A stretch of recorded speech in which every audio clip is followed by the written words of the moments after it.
Hey, welcome to Ice Age TV. What are you now? Get straightened up in that thing to put it in the truck. Can you do it? Can the daughter? Oh, she needs some help here. Uh-oh, what are we up to today? Hey, if you know my channel, we're up to something no good, so stay tuned.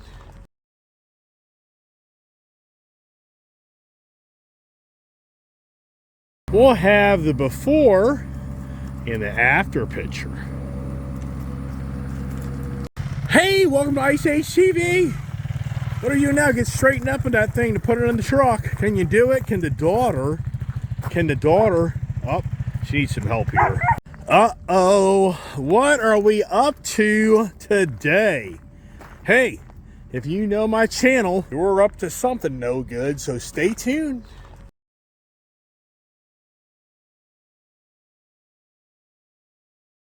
We'll have the before and the after picture.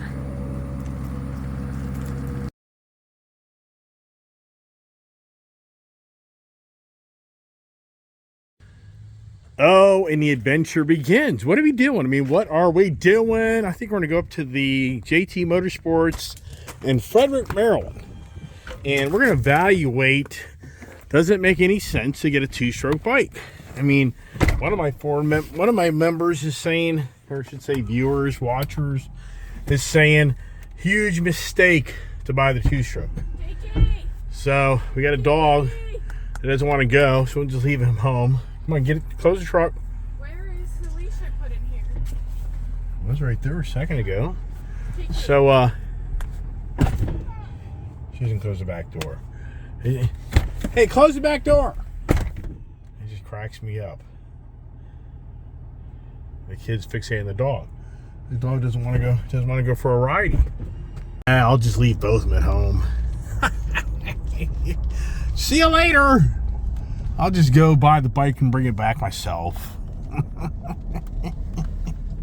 Yeah, this is classic. The dog doesn't want to come and see her. See that? Look at that. The dog's playing hardball. Okay. Oh, isn't that dog supposed to be trained? Huh? Isn't that dog supposed to be trained? Mine is a good boy. He trashes my nice new clean truck, right? Here we go. Here we go. Here's the kid. Here comes the attitude. You got the leash? Yeah. Okay. Get up in the truck. A little hard there. Let me just double check. Well, You forgot the leash. it's right here. I didn't forget it, Dad. Okay. I'm just asking, you know. Kind of sassy. I'm sassy. Okay. Come on, frickin' gate. I'll tell you, it just doesn't end. Yep, I've been having the same problem lately. He's not going to wave at you. Why? One of my viewers saying a two-stroke, you got to ride that bike all out like you're going to ride it. That's what I want to do. Oh, really? You want to be Miss Race Girl? Yeah. Really? I mean, a whole different style ride. We're going to talk to the dealer about that. We're going to evaluate what we think makes sense here. All right, so the adventure begins. Like I said, I called my good friend of mine, Jim Palmer, owns JT Motorsports in Frederick, Maryland. I've known him for 30 years. Yes, hard to believe. And the last time I bought a motorcycle from JT Motorsports, it was a KTM 200 EXC Jack Was it a Piner. two-stroke? Jack Piner, yeah, Jack How Piner. often did you ride it? Oh, it's like everything else. A lot, right? So, Did it run? oh yeah. But it was an Enduro. It was the Harris Scrambler bring back from Jack Piner, who was the famous 60s and early 70s Harris Scrambler. Harris Scrambler is a motocross enduro combination track. So you're riding through the backwoods at one point and over the little hills and through the trails, and you're out on the motocross track doing your jumps and real motocross. So that's the Harris Scramblers. And Jack Piner was a well-known racer back in that time where that kind of originated. And KTM, which bowed out, Penton, or whatever it was back then. I don't know if it's Penton, I think it was. The whole point is Jack Piner KTM, in recognition of him, made a special exclusive 1997 200 EXC, which the 200 EXC bike was available, but you could get the special paint colors, stickers, the shirt, the hat, the nice care packet. You got all that stuff, and that was something that was really cool back then for me. And I owned that bike. I owned that bike. You owned I would it until say. I was 4. Okay, so I owned that bike remember it. for. You never rode it. I never saw you rode it once in my life. Yeah, well, anyways, so I had that thing like 10, 12 years.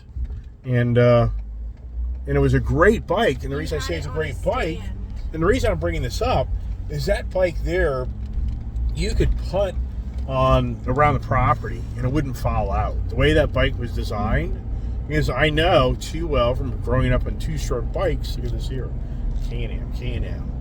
I know too well that the two-stroke bikes, if you don't wind them out all the time, they foul the plugs. They get all the unburnt fuels up in the exhaust pipe, and it's a major, challenge to keep the bike running.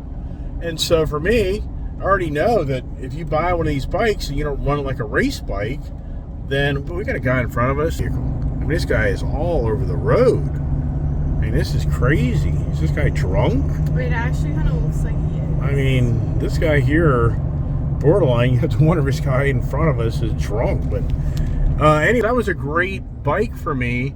And yes, the Metallica subscriber and gentleman that weighs in on my channel a lot, he makes too much sense. I tell him all the time.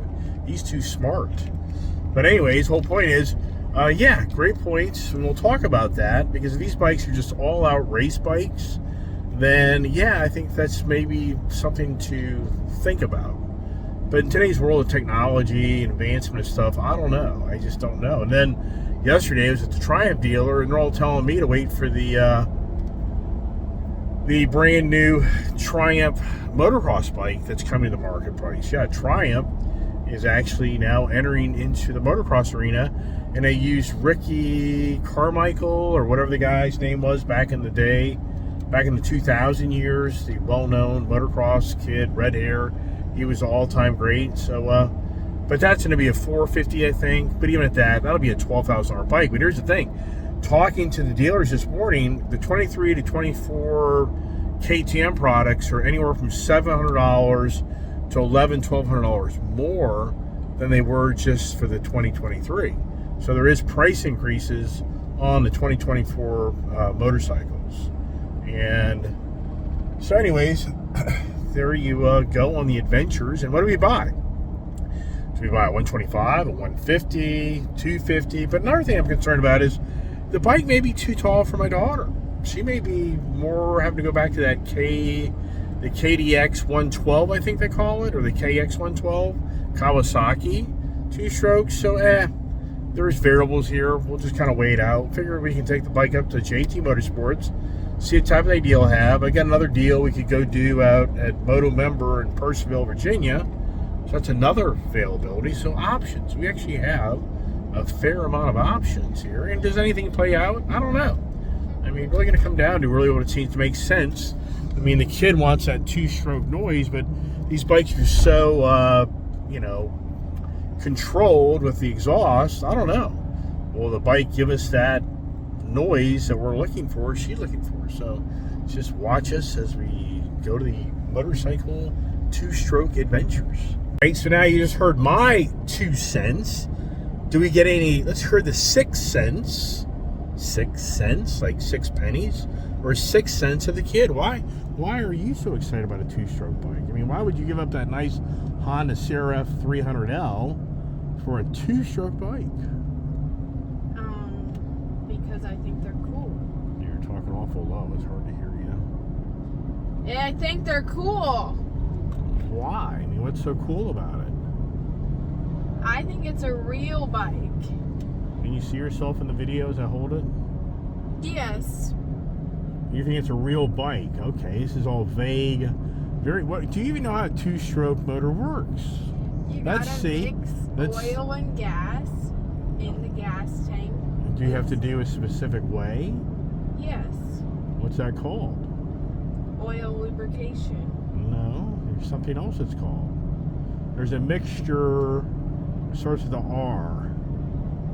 Mixture ratio. There's different lubricant amounts you put into the gas without ruining the bike or fouling the bike out. So that bike could be a 32 to 1, a 64 to 1, a 41, 42 to 1. There's different variations it tells you, but you have to put a certain mixture of fuel into a gallon of gas to make sure that you have the proper way to make the motorcycle run. Did you just learn something? Yes, I did.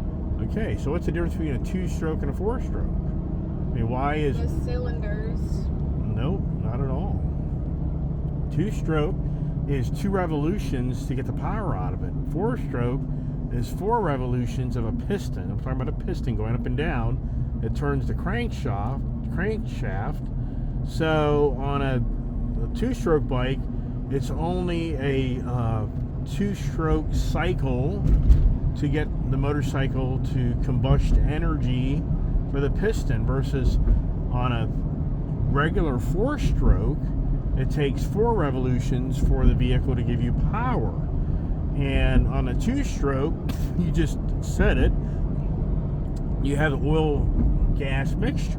On a 4-stroke, you have gas with no oil in it. The oil that lubricates the cylinder walls is in a crankcase in the engine pan that lubricates the engine. In a 2-stroke, it's the oil and gas that lubricate the cylinder wall of the piston.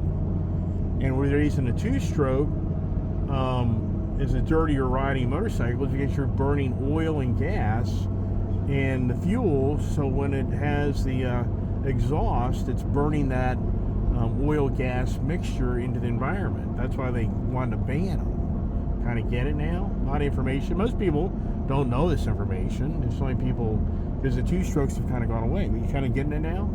Yes. Are you excited? Yes. And then the 2-strokes have higher RPMs. It requires higher RPMs out of 2-strokes to get the real power out. That's why they're more of that really high winding noise.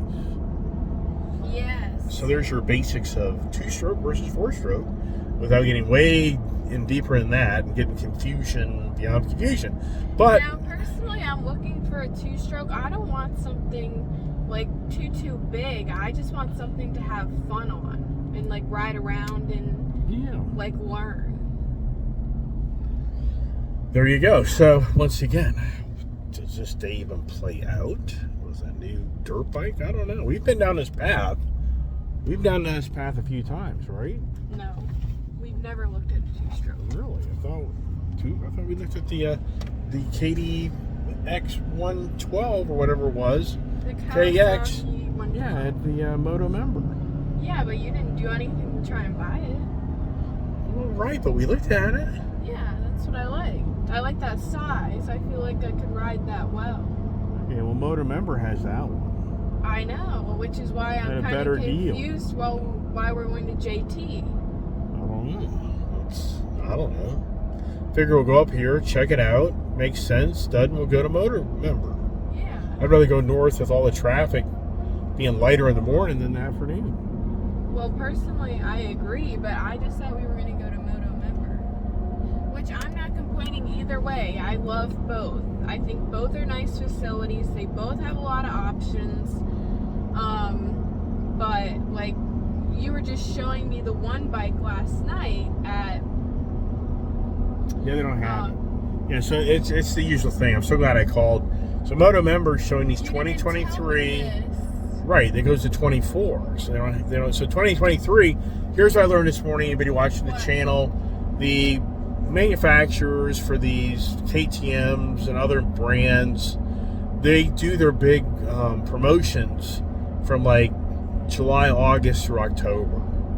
So we're way late. So they have big rebates on these motorcycles.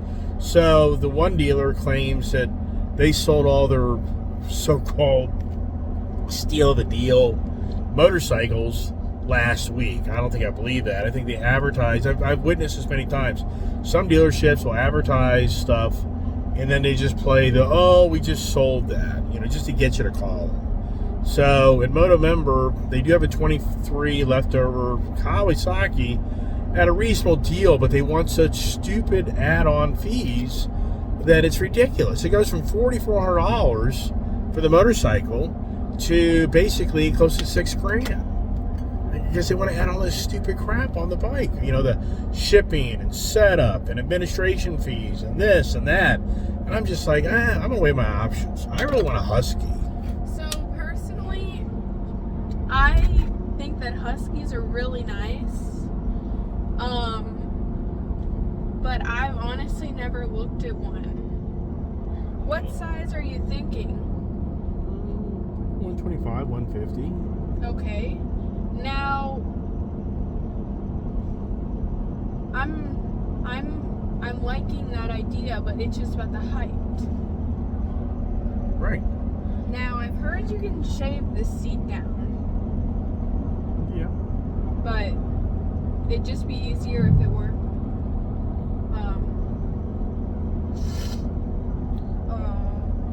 the size already. I was about to sneeze. All right, stay tuned. And we come into JT Motorsports of Frederick, Maryland. And this place is a rocking place. Whether you realize it or not, a lot of people come to JT Motorsports. It's a nice operation.